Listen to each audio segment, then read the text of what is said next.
we dive deeper into the GR reboot with V-BT09, as Butterfly in the Moonlight cast a shadow over the current decks running in the format.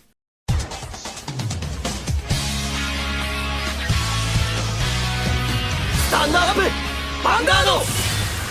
Butterfly the Moonlight is the 9th main booster of the V-Series and also one of the first in line of a lot of main boosters we're going to get back to back. This set contains support for Murakumo, Dark Irregulars, Pale Moon and Granblue. As teased at the beginning of this video, this set once again focuses on the retrains of the G-era boss units for the supporting clans. Harry, Nightrose, Shaharot and Yasue all return to Vanguard in a new V-Series retrain package. On top of that, we also have Silverthorn support with Venus Luquier being the 5th VR in this set. This set also introduces a new low rarity budget deck archetype, which is 7 Seas. This archetype uses a new type of mechanic that utilizes treasure markers. These markers themselves don't fulfill any actual function, they just allow 7 Seas units to activate specific abilities. We go more in depth in this archetype during the Granblue set breakdown as well as the budget decks for this set, so stay tuned for those videos. This set contains 94 cards including 6 reprints, which are divided into 5 VRs, 11 triple Rs, 12 double Rs, 22 rares and 44 commons. From those cards, Murakumo has 22 cards, Dark Irregulars has 21 cards, Pale Moon has 26 cards and Granblue has 24 cards. The last card is a brand new grade 3 normal order, which is Soul Bullet Roulette. This card allows you to gain a soul and potentially draw a card for the cost of a counterblast. This order card is practically useless as the value you gain off of it is nowhere near the cost you pay for it. Even if you get the draw off of it, it still is not worth it, as decks that can increase the chance of that actually hitting have much better cards to play that give you much more value. But if you play a deck that really needs soul and doesn't mind the counterblast cost and potential minus, then this could be the card for you. Now, back on topic, in the special rarity department, we have 34 SPs and 2 Rummy Labyrinth rares. The SPs are all from the 5 different SP clan packs that all revolve around a single VR, and they all can be pulled individually as a random SP in a single pack. The 2 Rummy Labyrinth rares are special versions of Harry and Nightrose with their old reprint artworks from the original Rummy Labyrinth set and a signature of the voice actress of their users in the show. Now that we know the generic information, let's dive into the clan specifics, and we start with the underdog of this set, which is Stealth Rogue of Revelation Yasue. Stealth Rogue of Revelation Yasue takes the Murakumo copy playstyle and turns it into something much more destructive. It allows the deck to utilize this playstyle in multi-tech strategy, where they can unleash attack after attack with a rewriting Vanguard standing at its center. This also generates an extra circle, which allows Yasue to fully take advantage of the clan's mechanic without losing any value over time. This, together with strong combo pieces like Yasue Tenma, Takahime and Awazu, and the deck has plenty of options to abuse its options, and even the one-off Shirayuki. This set provides Murakumo with 22 new cards, 1 VR, 3 triple Rs, 3 double Rs, 5 rares and 10 commons, from which 2 are reprint triggers. Murakumo also gets 3 new triggers, a new draw, heal and the Sentinel crit trigger. They also get a new starter, a 12k grade 2 vanilla and the generic grade 3 searcher. The main focus of the support is around the new Yasue deck, but we also see some generic multi-name support and a small boost to the Dueling Dragon archetype. Murakumo is always an interesting clan as they have skills unlike any other clan, and this set confirms that belief once again. Their main mechanic is that they can copy other units or copy the names of those units and activate abilities according to the number of those units they have on the field. Now, one unit that takes this to another level is Unmasked Stealth Rogue Awazu. This card allows you to copy the name of any unit in your deck. Normally you need those units on the board. Now you basically have access to any name you play. On the surface this might not seem all that impactful, as you can't really do anything with the name alone unless you have another copy of the unit already on the field, like Mandala Lord for example. But the true value lies in the fact that she sends that unit from the deck straight to the drop zone. On face value, this allows you to thin the deck to increase the chance of getting triggers. But in actuality, this does so much more, because Yasue can copy units also from the drop zone. Means if you combine the two cards together, you can search out any unit from the deck, as Awazu can take its name and send it to the drop zone, and then Yasue can recall that copy from the drop to the field. This also works with Takehime, only she does that during the battle phase, so you can set up for multi-attacks. But another big play you can do is to get consistent access to Shirayuki. You can send Shirayuki to the drop zone and use the Rainy Badam to get the Shirayuki to your hand. This means you effectively run 5 copies of Shirayuki if you play 4 copies of Awazu. And this is just the obvious plays you can do with her, so definitely give her a try in your Murakumo deck, be it standard or premium. In the special parallel slots we have a total of 7 SPs for the clan, which are all found in the clan SP pack, and all of them have a chance of pulling as separate SPs. Murakumo has some nice new additions to Strike from the Moon's Shadow, but there are more things lurking in the darkness. A much more imposing threat. Something from the depths of Dark Irregulars. Shaharot Vampire is the new vampire lord of Dark Irregulars that takes the clan to a very aggressive route. Dark Irregulars can now empower their units with massive numbers thanks to the more aggressive soul charging found in this set, with the likes of Demonted Executioner, Doppel Vampire and Prognos Dre. On top of that, Shaharot also allows you to restand your units for not only a more aggressive playstyle, but to also utilize powerful attackers that can reactivate their abilities.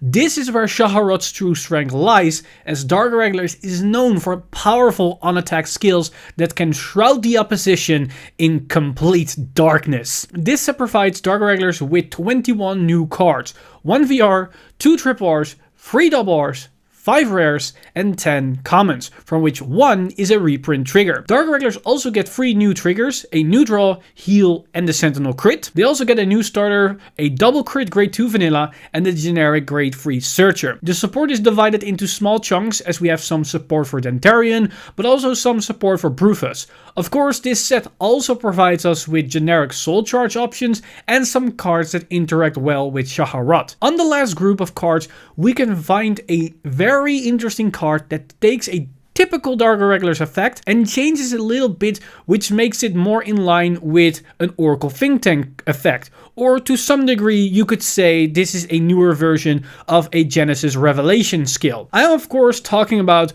Prognos Dre. On attack soul charge is a nice okay effect, especially for Shaharot, as seen as you can activate this effect twice in a turn. But the fact that you can look at the card first gives you so much agency over your plays. Normally you have no choice to soul charge the card, meaning you can accidentally soul charge triggers. Now you can decide to soul charge or not, depending on the card, allowing you to do multiple things with this card. It can be used as a generic soul charge engine, but you can also use it like an Oracle Think Tank card and set up your drive checks. And in Shaharot's case, you can even set up your potential damage checks. So use this card to its max potential when deploying it on the battlefield. In the special parallel slots, we have a total of 7 SPs for the clan, which all are found in the clan SP pack, and all of them have a chance of pulling as separate SPs. Dark Irregulars got an insane powerful boost within this set, but we're not done yet, as there are many more creatures to be found under the moon. Only now we're stepping out of the shadow and into the light, as there is a magical show being held under the moon's shimmering light. Masked Magician Harry brings a new act to Pale Moon. He, together with his assistants and his Magia dolls, can perform one hell of a show. They allow you to swarm the board with strong attackers, and his companions can switch during battle to unleash powerful attacks, all the while building a powerful powerful stage to perform on. Harry, however, isn't the only main VR in this set for Pale Moon, as we also have Silverthorn Dragon Empress Venus Lucriere. She brings back the once sought after Silverthorn's archetype. While this new wave of support doesn't revolutionize any of the previous playstyles, it is an inherent upgrade and buff to the already existing Silverthorn deck. This set provides Pale Moon with 26 new cards, 2 VRs, 3 triple Rs, 3 double Rs, 6 rares and 12 commons, from which 2 are reprint triggers. Pale Moon also get 3 new triggers, a new draw, heal and the Sentinel crit, and they also get a new starter, double crit grade 2 vanilla and the generic grade 3 searcher. The main bulk of the support is focused on the brand new Harry deck with a total of 9 cards dedicated to this deck, but we also see a small portion of dedicated Silverthorn cards with Lucriere, and the rest of the support is some generic cards and some small buffs to Nightmare Dolls and Gun Salute, with the latter being surprisingly good for the deck to actually get some valid combos to its main gimmick. Now, this is the moment where I highlight a specific card which I believe has a lot of potential or can do something really unique. But in this case, there isn't really such a card to highlight.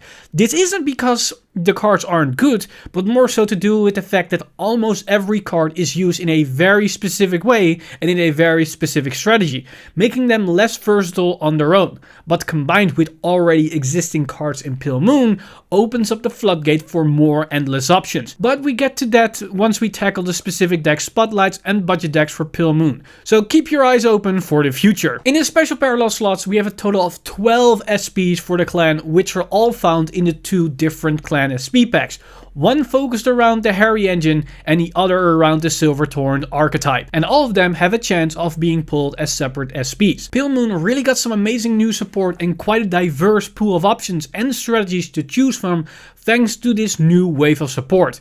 Now, with this show over, let's go to the final clan of the set and see the butterfly under the moonlight itself. Vampire Princess of Nightfog Night Rose revives the old multi-tech strategy which G-era Granblue was best known for, and it comes back with a crashing wave ready to engulf any sailor. Night Rose already got many powerful tools to their disposal from the previous support wave, but in this set we also see some insane new staple cards like Columbard, Necrobone, to some extent even Necrolazy, and a surprise to some, Skeleton Navigator. Many of these cards can be used in multiple ways, which allows Night Rose to explore the 7 seas with ease. This set provides Granblue with 24 new cards, 1 VR, 3 triple Rs, 3 double Rs, 5 rares and 12 commons, from which 1 is a reprint trigger. Granblue also get 3 new triggers, a new draw, heal and Sentinel crit, and they also get a new starter, a 9k grade 1 vanilla and a generic grade 3 searcher. Most of the support is super generic, as Granblue before this set didn't really have a dedicated deck archetype, so we have some generic draw power or hand fixing, we have some resurrection abilities and some cards that mill or interact with milling. But this set also introduces its first V-Series archetype within Granblue,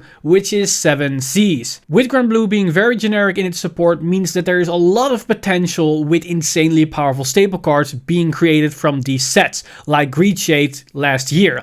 And this year is like no other, as this set we see Pirate Swordsman Columbard, which is an insanely powerful card that is a must include in any Night Rose deck. But I want to use this time to highlight another incredible powerful staple card, which is Witch Doctor of Powdered Bone Necrobone. This card allows you to trade any card from your hand for a card from your drop zone, but unlike Greed Shade, doesn't add it to your hand, it immediately calls it to the field. Now, this means we can't cycle unplays from hand effects like we can with Greed Shade. But you know what it does allow us to do?